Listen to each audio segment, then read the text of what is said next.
Hello, welcome to another renovation, another starter home. Actually, this one looks quite nice on the outside. I think this property looks kind of cute. This is actually a property that I've played in before. This isn't how EA furnished it. I actually moved in one of my Sims and I think I just moved around what was already there, kind of changed a few colors here and there. They got some furniture from their Korea, which you can see I added in as well. You can see like the desk and the chairs and everything, and still looks pretty ugly. I don't think I changed the layout, so with this renovation I changed the layout. I made the property a little bit wider in the shape so that it had space for a garden. If you've seen a few of my builds before, you know I like all of my properties to have at least a little garden. Even these starter homes, I think it's just nice to have a little space at the back that is just theirs, that other people cannot access. And so I did that with this property.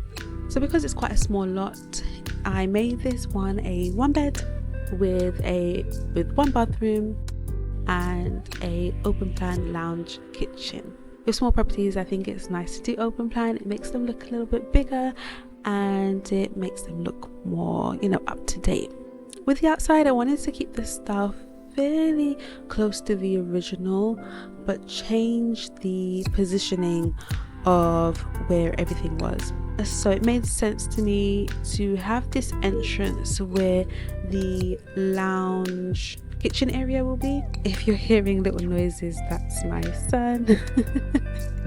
So yeah, I made the entrance on the left side, which is where I have the lounge and the kitchen area, which made sense to me, rather than having the right side, which is where the bedroom and the bathroom are. With this property, try to keep it a similar style, but bring it up to date a bit more. I quite liked the green siding, but I changed the windows and the foundation to just make them look a bit more brighter, a bit nicer than what it had before, which I think was a little bit more traditional. And yeah, I didn't really like how it was looking before.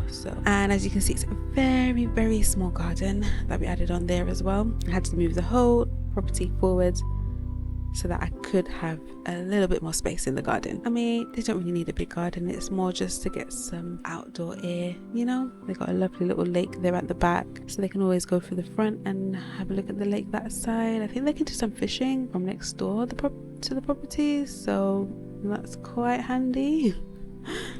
I tried to add a door that aligned with the windows, couldn't find that, so ended up getting a door that's a little bit shorter, but I think it still looks okay. Inside, once I had the new layout, I went with a neutral color scheme to start with, and then I added in all of the furniture pieces to just kind of get a gauge for the style that I wanted for this property.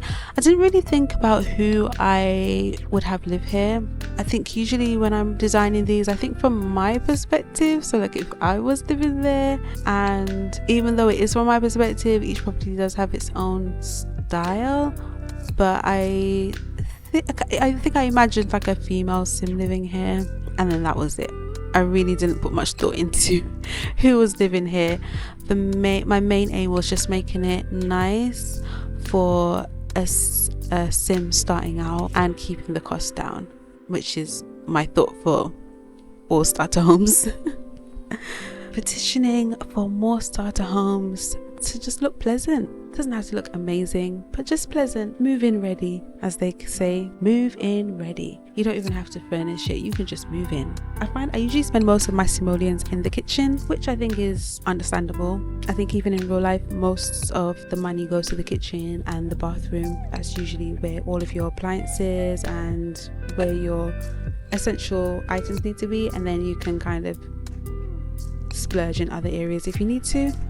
The amount of time it took me to do the living room is kind of ridiculous, because the living room is not that complicated. The space is so limited, so it doesn't even have the space to be complicated. But for some reason I really struggled, and what I struggled with was trying to match the colors. I was trying to match the colors with the living room, with the bathroom, and that is one of the issues you can come across with open plan. You're trying to make everything look cohesive, but it's just so much different spaces. And so I did kind of take a break from the living room, kitchen, and I went into the bedroom, which was a little bit easier. It's a very small space, and I kept it pretty simple. I went back to the living room and I was playing around with the wall colors. I think I decided to go with the green theme, and then I was trying to make everything kind of tie in together, and I was really struggling. So it did take me a lot longer than it should have, and especially when it comes to matching woods. I'm sure everyone has this issue with matching woods in The Sims 4. There's just so many different woods unnecessarily. Like, I just wish we had all of these wood swatches for just everything. You can choose the wood that you want and then use it in all of the items you want to use it in, and then change the color separately. I think that would be amazing if you could do that. Not even to have a color wheel or anything, but still have the swatch scheme that they have, but then just have that swatch, those swatches used across everything. I wish they did that, because it would just make designing houses so much easier, but it's not the case. So I find sometimes I'm mixing woods, but I try to have at least one element in that item that matches something else, so it doesn't look completely strange. Even like you can see here with the coffee table, there's the green in it slightly matches the chairs in the kitchen. So things like that I try to do just to make some sort of cohesion work. And these doors, I think I use them with every starter home. I don't love them, but they're cheap, so why not?